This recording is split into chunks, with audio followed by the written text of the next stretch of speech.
سرکار دو عالم صلی اللہ علیہ وسلم نے اپنی فضیلت کا جب تذکرہ کیا تو کچھ یہود نے اعتراض کیا کہ نبی تو سب ہیں، تو یہ اپنے آپ کو افضل کیوں کہتا ہے؟ تو اللہ تبارک و تعالی نے قرآن مجید کی آیت نازل فرمائی، تلک الرسل فضلنا بعضهم علی بعض، یہ ہمارے انبیاء کی جماعت ہے۔ اللہ نے فرمایا یہ رسولوں کی جماعت ہے، بعض رسولوں کو بعض پر ہم نے فضیلت دی ہے۔ تمام انبیاء ایک درجے میں نہیں ہیں، بعض رسول دوسرے بعض سے افضل ہیں۔ سب سے افضل سرکار دو عالم صلی اللہ علیہ وسلم ہیں۔ آپ صلی اللہ علیہ وسلم کے بعد پھر ابراہیم علیہ السلام ہیں، ان کو جد الانبیاء کہا گیا، انبیاء کا دادا ان کا لقب ہے۔ تو یہ سرکار دو عالم صلی اللہ علیہ وسلم نے اپنے فضائل ذکر فرمائے کہ میرا درجہ سب سے آگے ہے، میں سب سے اعلیٰ ہوں، میں سب سے افضل ہوں۔ اور ایک روایت میں موجود ہے، آپ صلی اللہ علیہ وسلم نے فرمایا قیامت والے دن میں اللہ کے دائیں جانب کھڑا ہوں گا اور سب سے پہلے مجھے جنت کا لباس پہنایا جائے گا، اور اللہ کے دائیں جانب کھڑا ہوں گا، وہاں میرے علاوہ کوئی اور کھڑا نہیں ہو سکے گا، کہ حساب و کتاب کے وقت جو مجھے کھڑا ہونے کے لیے مقام دیا جائے گا، میرے علاوہ نہ کسی نبی کو، نہ صحابی کو، نہ ولی کو، کسی اور کو وہ مرتبہ نہیں دیا جائے گا۔ وہ خاص مقام اللہ کی ذات کے ساتھ میرا ہوگا، وہ وہاں میں کھڑا ہوں گا، میرے علاوہ کوئی اور کھڑا نہیں ہو سکے گا۔ یہ اللہ تبارک و تعالی نے سرکار دو عالم صلی اللہ علیہ وسلم کو جو فضیلت دی، اس کا دو احادیث آپ حضرات کے سامنے، دو تین احادیث رکھیں۔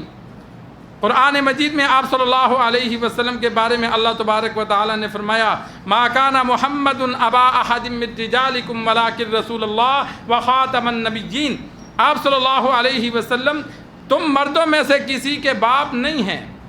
آپ صلی اللہ علیہ وسلم کے 3 یا 4 بچے تھے، لیکن وہ بچپن میں فوت ہو گئے تھے۔ مرد کہتے ہیں جو بالغ ہو، وہ بالغ نہیں ہوئے تھے۔ اور یہاں اللہ نے نفی اس لیے کی کہ آپ صلی اللہ علیہ وسلم کا جو منہ بولا بیٹا ہے، آپ صلی اللہ علیہ وسلم نے اس کا رشتہ اپنی پھوپھی زاد بیٹی سے کرایا تھا، زینب رضی اللہ تعالی عنہا سے۔ وہ مانتے نہیں تھے، ان کو پسند نہیں تھا، لیکن اللہ تبارک و تعالی نے فرمایا کہ آپ صلی اللہ علیہ وسلم نے رشتہ مانگا ہے، انکار کرو گے تو میں ایمان چھین لوں گا۔ جب نبی فیصلہ کرے تو کسی مومن مومنہ کو انکار کرنے کا اختیار نہیں ہے۔ وہ مان گئے، رشتہ ہو گیا، لیکن میاں بیوی کی بنی نہیں۔ تو آپ صلی اللہ علیہ وسلم پریشان تھے کہ اگر اس کو طلاق کا کہتا ہوں تو خود رشتہ لیا، پھر شرمندگی ہے، اور خود رشتہ کرتا ہوں تو منہ بولا بیٹا ہے، لوگ کہیں گے بیٹے کی بیوی سے شادی کر لی۔ عرب میں منہ بولے بیٹے کو، جس کو لے پالک ہم کہتے ہیں، لے کے پالا ہو، بیٹا بنایا ہو، تو اس کو حقیقی بیٹوں کی طرح رکھتے تھے، اس کی بیوی سے شادی نہیں ہو سکتی تھی۔ تو اللہ تبارک و تعالی نے سرکار دو عالم صلی اللہ علیہ وسلم کے ذہن میں جو خطرات تھے ان کو دور فرمایا۔ اللہ نے فرمایا زید کو کہو طلاق دے دے، بیٹے زید کو کہو طلاق دے دے، اور اللہ نے اس کی بیوی زینب کا نکاح آسمانوں میں اے نبی آپ سے کروا دیا۔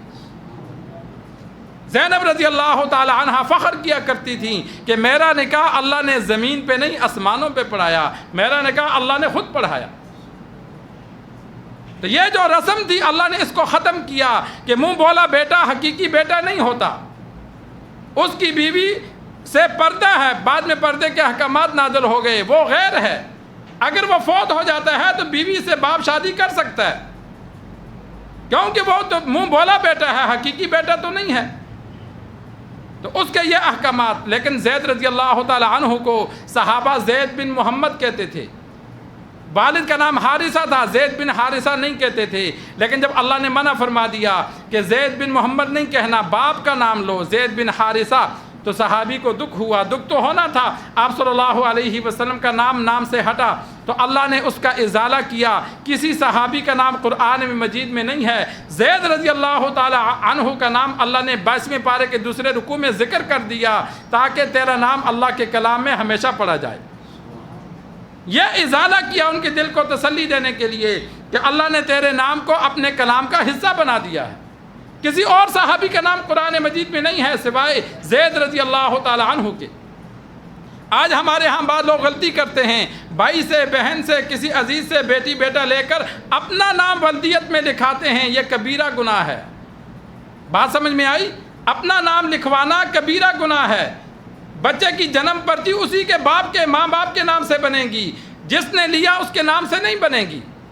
البتہ جب بچہ لے لیا ہے تو اسٹامپ کروا سکتا ہے، گواہ رکھ کے عدالت میں اسٹامپ کروائے کہ اس بچے کا اب والدین سے کوئی تعلق نہیں ہوگا، یہ میں لے رہا ہوں، آئندہ کے لیے، ہمیشہ کے لیے یہ میرا ہوگا۔